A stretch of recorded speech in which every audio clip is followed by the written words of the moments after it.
जुलाई 22, 1991 police ओयू शहर के एक घर में घुसती है और उनकी आंख फटी की फटी रह जाती है क्योंकि उस घर में इंसानी कंकालों का ढेर लगा हुआ था। और फिर पुलिस अच्छे से इस घर में जाकर देखती है तो घर के अंदर एक फ्रिज था जिसे खोलने के बाद अंदर से इंसान के शरीर के मांस और दिल के टुकड़े मिलते हैं और उसके अलावा कई ह्यूमन बॉडी पार्ट भी पड़े थे। अब तक आपने बहुत सारे केस देखे होंगे जिसके अंदर क्रिमिनल किसी को मारकर देश छोड़कर भाग जाता है, लेकिन आज मैं जिस क्रिमिनल की बात करने वाला हूँ वो इंसान नहीं बल्कि बहुत ही खूंखार दरिंदा है और इस दरिंदे हत्यारे का नाम है जेफरी डैमर। जेफरी का जन्म मई 21, 1960 को यूएसए के मेलविक शहर में हुआ था। उसकी मां जेसी और उसके पिता हम्बर, इन दोनों की काफी अच्छी नौकरी थी। साल 1978 से 1991 के बीच जेफरी ने लगभग 17 लोगों का मर्डर कर दिया था और यह सारे मर्डर इतने भयानक तरीके से किए गए थे कि आपको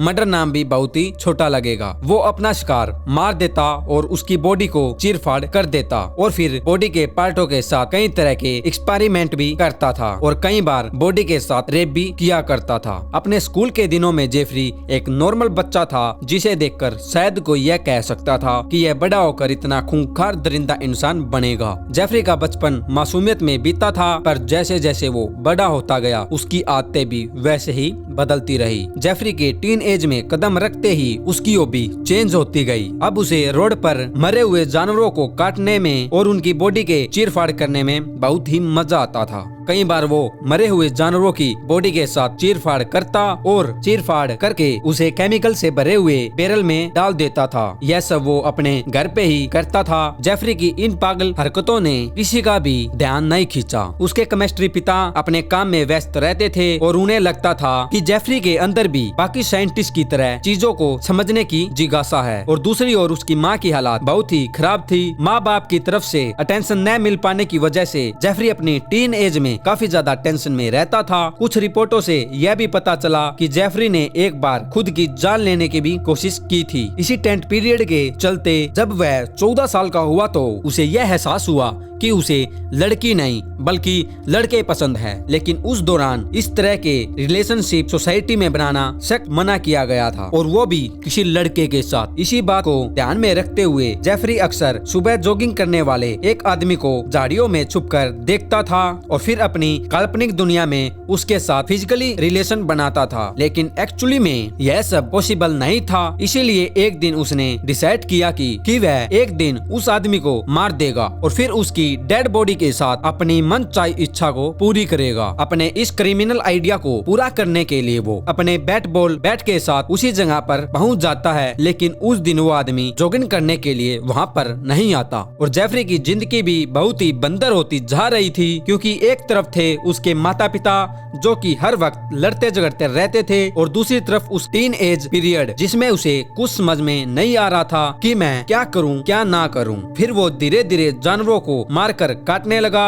और साथ ही उसे शराब की लत लग गई थी। 17 साल की उम्र में उसने अपनी पढ़ाई को पूरा कर लिया, लेकिन जिस दिन उसने अपनी पढ़ाई को पूरा किया उसी दिन उसके माता पिता का डिवोर्स हो गया। फिर उसके कुछ ही हफ्ते बाद जेफरी ने पहला मर्डर किया। 18 साल का जेफरी अपने माता पिता के डिवोर्स से काफी ज्यादा परेशान था। एक दिन वो अपनी कार लेकर अपने घर जा रहा था, तभी रास्ते में स्टीवन नाम का एक लड़का उसे लिफ्ट मांगता है। स्टीवन एक शो देखने के लिए जा रहा था और ये दोनों सेम एज के थे, इसीलिए जेफरी ने उसे ड्रिंक ऑफर करने का मौका दिया और स्टीवन भी खुश हो गया कि यार आज तो मुझको फ्री में पीने को मिलेगी और उसके साथ चला गया। थोड़ी बहुत ड्रिंक करने के बाद स्टीवन ने कहा कि यार मुझको अभी जाना चाहिए और जेफरी को यह बात बिल्कुल भी पसंद नहीं आई और फिर जेफरी ने उसके सिर पर जोर से एक डंबल को मारा और फिर जेफरी ने उसके सिर पर डंबल मारकर उसका मर्डर कर दिया। अब जेफरी के दिमाग में पुराने ख्याल आने शुरू हो गए थे। अब जेफरी के दिमाग में पुराने ख्याल दोबारा ताजा होने लगे थे। स्टीवन की बॉडी को देखकर जेफरी ने उसकी बॉडी पर तुरंत ही मास्टरबेट कर दिया और फिर उसकी बॉडी के छोटे छोटे टुकड़े कर दिए और एक बैग में भर दिए और फिर अपने घर के पास ही जाकर उस बैग को जमीन में गाड़ दिया। लेकिन कहानी यहीं खत्म नहीं होती। कुछ दिनों बाद जेफरी ने फिर से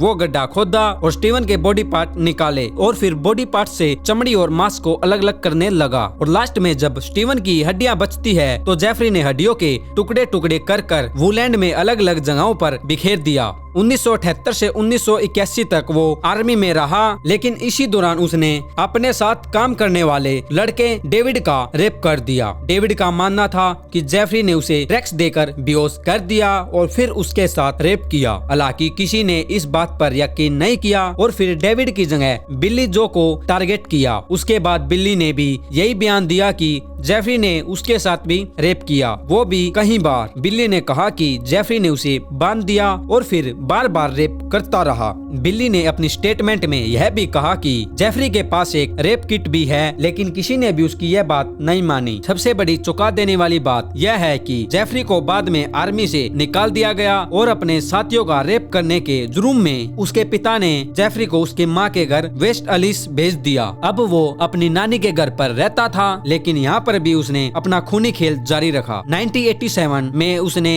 एक आदमी का मर्डर कर दिया और फिर काफी देर तक उसके साथ रेप करता रहा। जब तक उसके मन में रेप करने का आइडिया चल रहा था, जब तक तो उसने रेप किया ही किया, लेकिन उसके बाद उस आदमी के बॉडी पार्टों के छोटे छोटे टुकड़े कर दिए और फिर उन बॉडी पार्टों को एक बैग में भर दिया। बॉडी के कुछ टुकड़े उसने केमिकल में डाल दिए, जिसकी वजह से सारा मांस गल गया और बचा केवल शकल। उसने वो शकल बचा कर अपने पास रख लिया, क्योंकि दिन या रात में जब भी उसका मन करता कि मुझको रेप करना है तो वो उस शकल के साथ कर लिया करता। इसके बाद उसके कुछ जुर्म सामने आए, जिसकी वजह से साल 1982 में जेफरी को अरेस्ट कर लिया गया। उस पर अभी तक रेप का चार्ज नहीं लगा था। फिर साल 1987 में स्टीवन नाम के एक और लड़के का उसने खून कर दिया। जेफरी और स्टीवन एक बार में मिले थे और फिर उसके बाद यह दोनों रूम में चले जाते हैं और वहां जाकर वो सो जाते हैं। लेकिन रात होते ही जेफरी के मन में कुछ और ही सवाल चलने लगे थे। स्टीवन के सोते ही जेफरी ने उसका मर्डर कर दिया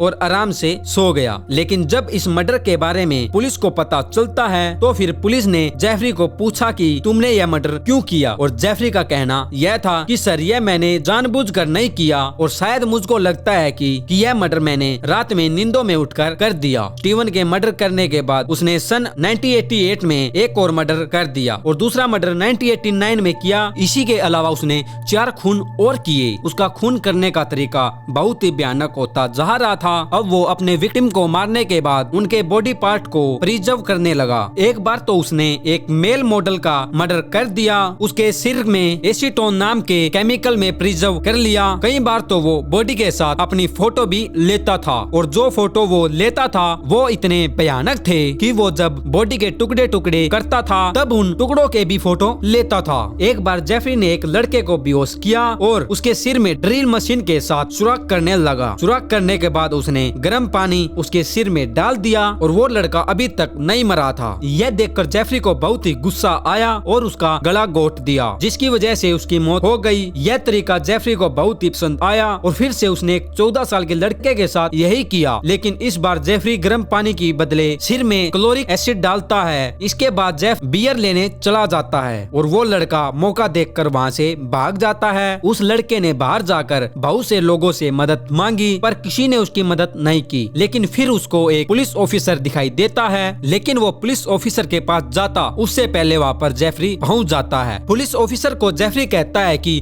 वो देखो वो है मेरा दोस्त, उसने काफी ज्यादा ड्रिंक कर रखी है और साथ ही उसके माइंड में थोड़ी प्रॉब्लम भी है। वो आपको कुछ भी बोले आप उसकी बातें मत सुनना, वो तो पागल है। और तभी पुलिस वाला भी जेफरी की बात को मान लेता है। लेकिन तब वो लड़का पुलिस ऑफिसर के पास आता है। पुलिस ऑफिसर उसकी बात नहीं सुनता और वहाँ से चला जाता है और जेफरी उस लड़के को वहाँ से लेकर अपने घर वापस चला जाता है और फिर से उसके सिर में एसिड डाल दिया, जिसकी वजह से लड़के की मौत वहीं पर हो गई। और जेफरी ने फिर उसका शकल निकाला और फिर उसे भी कलेक्शन में ऐड कर दिया और ऐसे ही जेफरी की खूनी दुनिया चलती रही। लेकिन फिर दिन आ जाता है 22 जुलाई। इस दिन जेफरी टेसी नाम के एक आदमी को अपने घर पर ले आता है और फिर चाकू दिखाकर उसे अपने बेडरूम में ले जाता है। टेसी समझ गया था कि वह बहुत बड़ी मुसीबत में है और जेफरी के एक हाथ में चाकू और दूसरे हाथ में हथकड़ी थी। ऐसे ही 5 घंटे बीत गए और फिर मौका देखकर टेसी ने जेफरी पर हमला कर दिया और वहाँ से भाग गया। और फिर कुछ ही देर बाद टेसी वापस आया, लेकिन अब वो अकेला नहीं था, उसके साथ पुलिस थी। लेकिन जब पुलिस वाले उसके गेट को खोलते हैं तो खोलते ही घर में बहुत सारी इंसानी खोपड़ियां सजा रखी थी